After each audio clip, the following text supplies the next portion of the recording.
Hi friends, welcome to Pendems kitchen. ఈరోజు వీడియోలో road side 99 variety dosa వాళ్ళు వేసే జీనీ దోశ సీక్రెట్ రెసిపీని ఎలా ప్రిపేర్ చేసుకోవచ్చో ఈ వీడియోలో చూపించబోతున్నాను.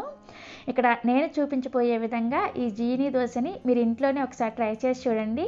నిజంగా బండి మీద కన్నా కానీ చాలా చాలా టేస్టీగా ఉంటుంది.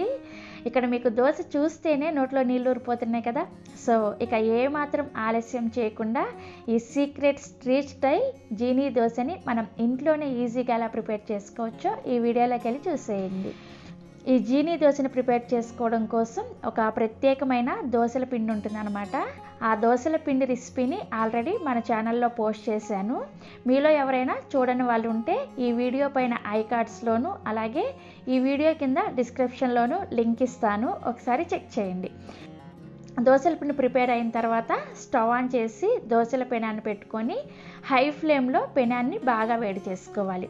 ఈ దోశ పర్ఫెక్ట్గా రావాలంటే మీరు ఐరన్ ప్యాన్ యూస్ చేశారంటే మీకు దోశ అనేది పర్ఫెక్ట్గా వస్తుందన్నమాట. ఈ ఐరన్ ప్యాన్ లింక్ కావాలన్నా కానీ ఈ వీడియో కింద డిస్క్రిప్షన్లో ఇస్తాను, ఒకసారి చెక్ చేయండి. మీ దగ్గర ఒకవేళ ఐరన్ ప్యాన్ లేకపోతే నార్మల్ ప్యాన్ మీద అయినా సరే ట్రై చేయండి. దోశ పెనం అనేది బాగా వేడైన తర్వాత ఇప్పుడు కొద్దిగా నూనెను వేసుకొని దీన్ని ఉల్లిపాయతో ఈ విధంగా ఒకసారి అంతా కూడా రబ్ చేసుకోండి. ఇలా చేసుకోవడం వల్ల మనకి దోశ అనేది పెనానికి అతుక్కుపోకుండా ఉంటుందన్నమాట. నెక్స్ట్ దీని మీద కొద్దిగా నీళ్ళని చిలకరించుకొని ఒక కాటన్ క్లాత్తో శుభ్రంగా దీన్ని తుడిచేయండి. ఇలా చేస్తే మీకు దోశ అనేది పర్ఫెక్ట్గా వస్తుందన్నమాట. ఇలా అంతా ప్యాన్ని క్లీన్ చేసుకున్న తర్వాత ఇప్పుడు మంటని లో ఫ్లేమ్లోకి పెట్టుకొని మనం ప్రిపేర్ చేసుకున్న పిండిని ఇలా 1 నుంచి 1.5 గరిటె వరకు వేసుకొని మీకు ఎంత వీలైతే అంత పలుచగా దోశని స్ప్రెడ్ చేసుకోండి. సో దోశ మనకి చక్కగా ఈ విధంగా స్ప్రెడ్ అయిన తర్వాత మంటని లో ఫ్లేమ్లోనే ఉంచుకొని ఈ దోశ పైన తడంతా కూడా ఆరిపోయేంత వరకు కాల్చుకోండి. దోశ పైన తడంతా కూడా చక్కగా ఆరిపోయిన తర్వాత ఇప్పుడు కొద్దిగా బటర్ని తీసుకొని ఈ బటర్ని ఇక్కడ వీడియోలో చూపిస్తున్న విధంగా దోశ అంతా కూడా ఇలా చక్కగా అప్లై చేసుకోవాలి. ఈ దోశలు బటర్తోనే ప్రిపేర్ చేస్తారనమాట. అప్పుడే మీకు దోశ టేస్ట్ అనేది చాలా చాలా బాగుంటుంది. నూనె అనేది అస్సలు వాడరు, ఇలా బటర్ని వేసి ఈ దోశలను ప్రిపేర్ చేస్తారు. ఇలా బటర్ అంతా కూడా అప్లై చేసుకున్న తర్వాత ఇప్పుడు దీని మీద ఒక మీడియం సైజ్ ఉల్లిపాయని ఇలా చిన్న చిన్న ముక్కలుగా కట్ చేసుకొని వేసుకోండి. ఉల్లిపాయ మీకు ఎంత వీలైతే అంత చిన్నగా ముక్కలుగా కట్ చేసుకొని వేసుకోవాలి.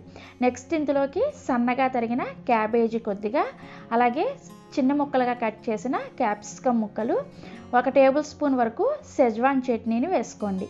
అలాగే 1 టీ స్పూన్ వరకు షెజ్వాన్ సాసును వేసుకోండి. ఇవి ఏ సూపర్ మార్కెట్లో అయినా కానీ మీకు ఈజీగా దొరుకుతాయి. నెక్స్ట్ ఇందులోకి 1 టీ స్పూన్ టమోటా కచప్, అలాగే 1 teaspoon red chilli sauce, 1 tablespoon వరకు పావు బజ్జీ మసాలాని వేసుకోండి. ఇవన్నీ వేసుకున్న తర్వాత మళ్ళీ దీనిపైన 1 టీ స్పూన్ వరకు బటర్ని వేసుకొని దీన్ని ఈ విధంగా అట్లకాడతో కానీ లేదంటే పొటాటో మ్యాషర్ ఉంటే పొటాటో మ్యాషర్తో కానీ ఇవన్నీ కూడా దోశ అంతా ఈవెన్గా స్ప్రెడ్ అయ్యే విధంగా ఇక్కడ వీడియోలో చూపిస్తున్న విధంగా ఈ విధంగా స్ప్రెడ్ చేసుకోవాలి. మీ దగ్గర ఇలా పొటాటో మ్యాషర్ లేకపోతే నార్మల్గా స్పూన్తో అయినా కానీ మీరు ఇవంతా కూడా దోశ అంతా స్ప్రెడ్ చేసుకోవచ్చు. ఇదంతా ప్రాసెస్ చేసుకునేటప్పుడు ఖచ్చితంగా మంట అనేది లో ఫ్లేమ్లోనే ఉంచుకోవాలి. ఒకవేళ మీరు మీడియంలో కానీ హై ఫ్లేమ్లో కానీ పెట్టుకొని ఈ ప్రాసెస్ అంతా చేశారంటే దోశ అనేది మాడిపోతుంది అనమాట. కాబట్టి మంటని లో ఫ్లేమ్లోనే పెట్టుకొని ఈ విధంగా దోశ అంతా కూడా చక్కగా అప్లై చేసుకోవాలి.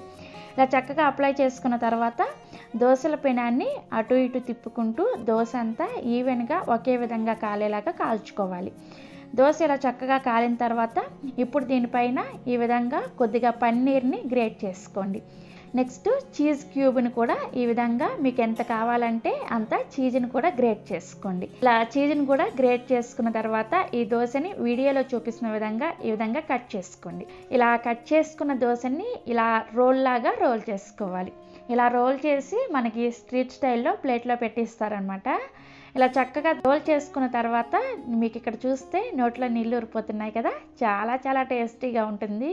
ఈ కలర్ కానీ టెక్స్చర్ కానీ చాలా చాలా బాగుంటుంది దోశ.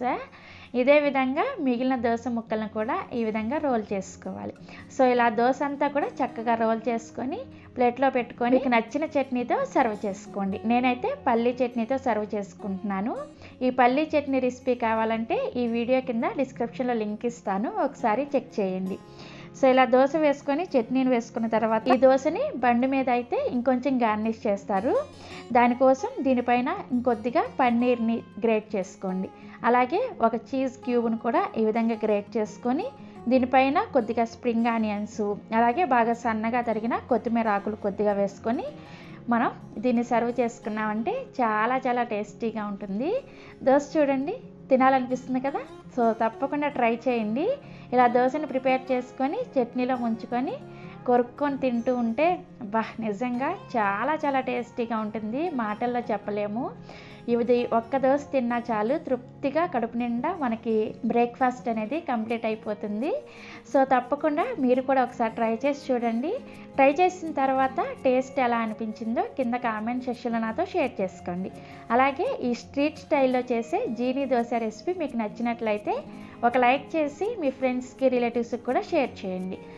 మరిన్ని Emmy and tasty secret breakfast recipes కోసం పెండెమ్స్ కిచెన్ ఛానల్ని సబ్స్క్రైబ్ చేసుకోండి. Thank you.